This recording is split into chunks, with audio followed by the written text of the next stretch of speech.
wealth, fame, power. James Strang, king of the Mormons, attained this, and everything else the world had to offer, including multiple wives. After being shot in the back, the king's dying words drove countless souls to the inland seas. Yar, you want my treasure?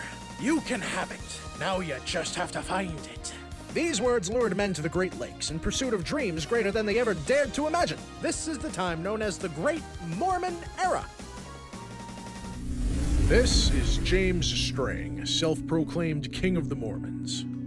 Born in the early 1800s, Strang was a learned man known for his great charisma, whose life changed forever when he crossed paths with the infamous Joseph Smith, a well-known con man and fraudster wanted by the law in New York, Ohio, Illinois, and Missouri, had recently received a divine vision, which revealed to him the doctrines of Mormonism. Strang was inspired by the strength of Joseph's will, vowing that day to join his crew of disciples. In 1844, after Joseph Smith met his end at the hands of an unruly mob, Strang had received a divine vision of his own, and declared himself King of the Mormons.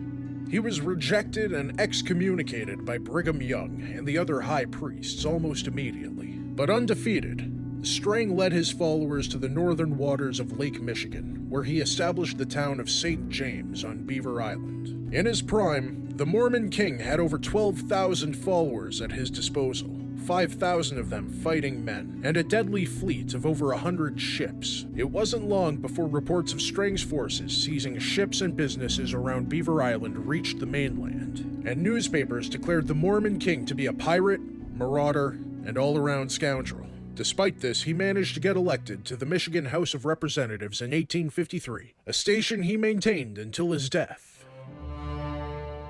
During the 6th year of his reign, Strang took his fleet on a mysterious journey across the Great Lakes in an effort to sway other Mormon communities to his cause. He brought with him most, if not all, the gold and silver in his kingdom's treasury. He sailed across each of the 5 lakes, returning to his home in Upper Lake, Michigan after nearly a year at sea.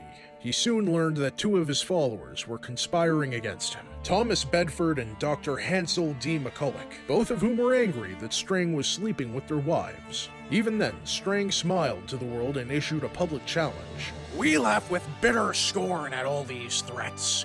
Inherited will, destiny, dreams. These unstoppable ideals lie deep in the hearts of many. As long as there are those who seek freedom in this life, these things shall not vanish from the earth. The next day on the dock at the St. James Harbor, the Mormon king was shot in the back, and his assassins escaped with the help of the American Navy. He screamed his final words to the heavens, that over a ton of gold and silver lay hidden somewhere along the Great Lakes, ready to be claimed by the future King of the Mormons. Strang was then transported to Wisconsin, where he died 3 weeks later. So what really happened here? Why did Strang sail across the Great Lakes under the guise of a pilgrimage, only to ultimately hide his kingdom's wealth? Could it have to do with his supposed divine connection to forces beyond our comprehension? Or was he simply a con man, nearly indistinguishable from your average cult leader? This is the first installment of an ongoing series, exploring every supposed resting place of the lost treasure of the Mormon king, and whether or not it truly exists. Thanks for tuning in. Don't forget to like and subscribe. Will this parody of one of the world's most popular fictions resonate with a wider audience? And will the man behind this channel ever find enough success so that he can one day quit his job? Find out next time on Only Time Will Tell.